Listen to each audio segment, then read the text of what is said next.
১৮০০ কোটি টাকা একটা স্টেডিয়ামে সংস্করণ করতে খরচা, কিন্তু সেই মাঠে ম্যাচ করানো গেল না। খুবই দুর্ভাগ্য।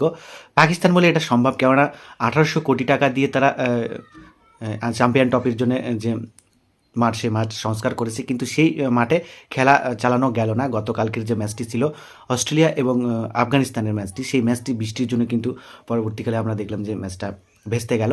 তো এত কোটি টাকা খরচা করেও যখন মাঠ রেডি হয় না, ১ ঘন্টা ১.৫ ঘন্টার মধ্যে মাঠ পরিষ্কার করতে পারে না, জল নিকাশি ব্যবস্থা নেই, ম্যাচ করানো যায় না, তাহলে এত কোটি টাকা খরচা করে কী লাভ? ওর চেয়ে ভালো অন্য দেশে খেলা করলেই আমাদের তো অন্ততপক্ষে খেলাগুলো হতো। শুধু আজকের ম্যাচ নয়, বৃষ্টির জন্য বেশ কিছু ম্যাচ বাতিল হয়েছে।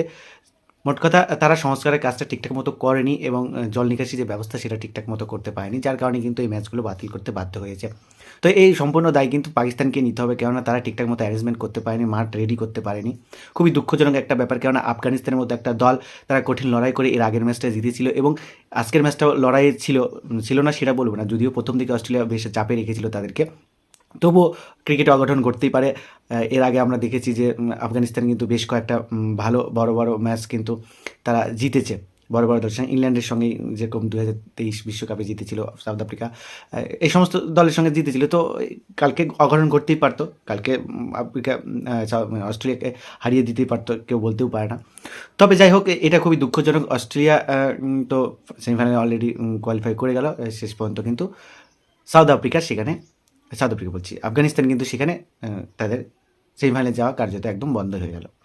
তো এই যে খেলা হলো না বৃষ্টির জন্যে, হতো যদি জল নিকাশি ব্যবস্থা ঠিকঠাক মতো করতে পারতো, মাঠটা রেডি ঠিকঠাক মতো হতো, তাহলে কিন্তু অবশ্যই খেলাটা হতো। তো সম্পূর্ণ দায়টা আমার মনে হয় বিবিসিকে নিতে হবে, কেননা তারা ঠিকঠাক মতো অ্যারেঞ্জমেন্টটা করতে পারেনি। মাঠ, জল নিকাশি ব্যবস্থা যদি ঠিকঠাক মতো না থাকে, তো বৃষ্টি হলে স্বাভাবিকভাবে জল জমবে, আর সেই কারণেই কিন্তু ম্যাচটা বাতিল হয়েছে। আমি জানি না আইসিসি কী কারণে সেই সমস্ত দেশে খেলা দেয়, যে সমস্ত দেশে মানে অ্যারেঞ্জমেন্ট ঠিকমতো করতে পারে না। এর থেকে ভালো অন্য কোনো দেশকে দিত, যে দেশ নতুন নতুন স্টেডিয়াম তৈরি করে, তারা নতুন স্টেডিয়ামে পেত, নতুন খেলা টুর্নামেন্টও হতো, তারাও একটা এক্সাইটমেন্ট হতো যে না, আমাদের দেশে আইসিসি খেলা দিচ্ছে। পাকিস্তান, মোট কথা পাকিস্তানে দীর্ঘদিন ধরে খেলা হয় না, যার কারণে মাঠগুলি কোনো রকম সংস্করণ নেই, মাঠগুলি কোনো রক্ষণাবেক্ষণ নেই, যার কারণে কিন্তু এই ধরনের সমস্যা ফেস করতে হয়েছে। আর যে পরিমাণ আইসিসি টাকা দিয়েছে, সেই পরিমাণ টাকায় কিন্তু নতুন স্টেডিয়াম হয়ে যেত আমার মনে হয়। ১৮০০ কোটি টাকা একটা গাদ্দাফি যে স্টেডিয়ামটায় খেলা ছিল কালকে, সেই ১৮০০ কোটি টাকা দিয়ে কিন্তু একটা মাঠ সংস্করণ নতুন মাঠই হয়ে যেতে বলতে পারে।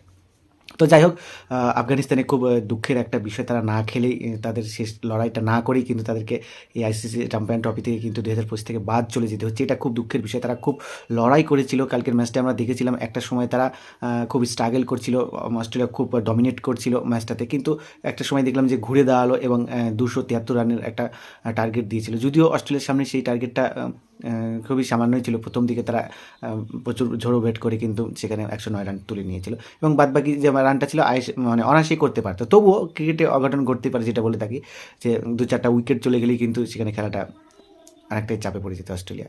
তো দুর্ভাগ্যের বিষয়, আফগানিস্তান কিন্তু প্রথম ম্যাচটা ঠিকঠাক মতো ভালো করতে পারেনি নিউজিল্যান্ডের বিরুদ্ধে, যার কারণে কিন্তু এত বড় তারা চাপের মুখে পড়ে গিয়েছিল। রান রেটটা তাদের অনেকটাই, নেট রান রেটটা কিন্তু তাদের অনেকটাই মাইনাসে, যার কারণে কিন্তু এই পরিস্থিতির সৃষ্টি হলো।